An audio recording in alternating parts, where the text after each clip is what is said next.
Hello. This time I'd like to consider the enigma that is Qatar. It's not easy to pigeonhole Qatar, a standalone Middle Eastern state in more ways than one, geographically certainly, but also politically, economically and influentially. Qatar clearly aspires to become a major player in the region and beyond, and in pursuit of this objective, its tactics have sometimes puzzled, sometimes infuriated its neighbours.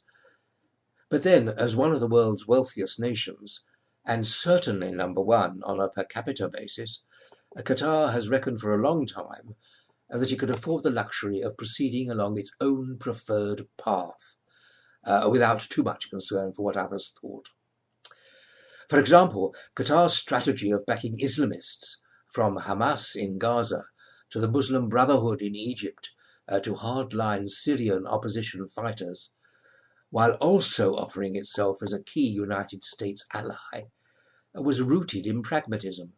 Qatar wanted to extend its influence in the region by being friends with everybody. But Qatar's wayward policies had long infuriated its neighbours, and back in 2014, Gulf states suddenly pressured Qatar to sign an undertaking known as the Riyadh Agreement, not to support extremist groups, not to interfere in the affairs of other Gulf states, and to cooperate on regional issues. Saudi Arabia, the United Arab Emirates, and Bahrain clearly took away a very different view of what had been agreed than the Qataris. They were soon to find that Qatar had no intention of meeting their expectations, but simply continued its support of Islamist extremists intent on undermining the stability of the region. Finally, their patience exhausted, the Gulf states and Egypt took drastic action. On the 5th of June 2017, without any sort of warning, Egypt, Saudi Arabia, the UAE and Bahrain broke off diplomatic relations with Qatar. In addition, they suspended all land, air and sea traffic, virtually imposing a trade blockade on the Gulf state. So for some 8 months, Qatar has been under siege. Although most major trade routes into and out of the country have been closed off, Qatar has been sustained by continuous shiploads of food and other goods sent by Iran and Turkey. As for exports, Qatar is the largest global exporter of liquefied natural gas, and this has been maintained. As a result, the country seems to be weathering the blockade and to be reasonably well placed to sustain itself for some time ahead. In fact, in 2017, Qatar's economy showed one of the fastest growth rates in the region at 2.5%, with the building and construction sector growing by 15%, a phenomenon not unconnected with government spending on infrastructure development and facilities for the 2022 FIFA World Cup. Now, around this issue, controversy has raged since 2010, when Qatar was awarded the hosting rights.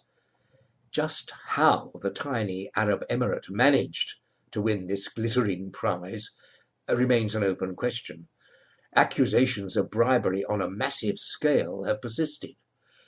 And on the 22nd of February 2018, the journal Goal contained reports that the 2022 hosting rights might be pulled from Qatar on 2 grounds: bribery and political instability.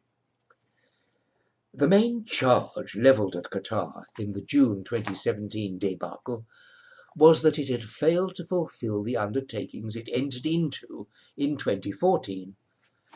Qatar refused to comply with an initial list of 13 demands, and has since been told by its neighbours that they wanted to accept 6 broad principles on combating extremism and terrorism, such as its support for groups like the Muslim Brotherhood and Hamas, and its cooperation with Iran.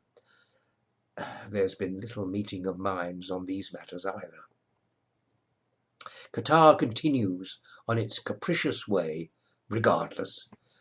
while continuing to inject vast sums into Hamas's coffers, it's recently been wooing United States Jewish American leading figures by way of meetings with the emir and funded trips to the Gulf state. These overtures, to which some distinguished individuals have succumbed, sit uneasily alongside Israel's fragile, developing, and vitally important relationship with the Sunni Arab world, which initiated the blockade of Qatar in the first place. Now, Winston Churchill once described Russia as, quote, a riddle wrapped in a mystery inside an enigma, unquote. Qatar is close to meriting the same epithet. Well, thank you for listening, and do join me again next time. Goodbye.